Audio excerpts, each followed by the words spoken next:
देवदास मंडळी, बघा की मी आज गोबीची भाजी बनवते कोरडी टिफिनसाठी. बघा की मी गोबी मस्त गरम पाण्यातून काढून घेतली. गरम पाण्यातून काढून घेतली ना तर गोबीतलं सगळं औषध निघून जातं.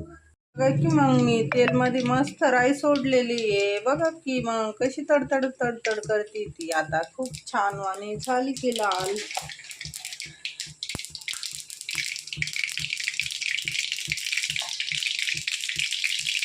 जिरा सोडते. बघा की मग कांदा टमाटर सोडलाय मी. चांगला फ्राय होऊ देते. गोबी खूप छान लागते हे. बघा की मी थोडं टमाट्यामध्ये मीठ टाकलंय. टमाटे लवकर शिजून जाते. तुम्हाला तर माहीतच आहे, टमाट्यामध्ये मीठ टाकलं तर टमाटे खूप लवकर गाळ होऊन जाते हे.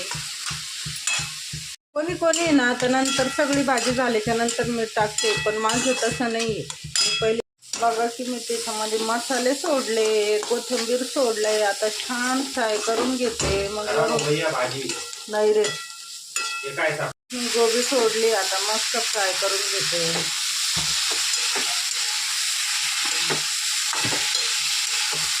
खूप छान कलर आला ना. आज थोडी सिंपलच बनवली. गोबी रेडी झाली. आता मी टिफिन भरते.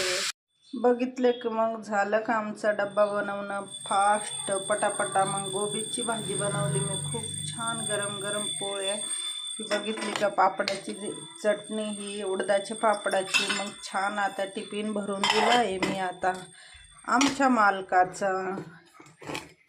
बाय बाय मग.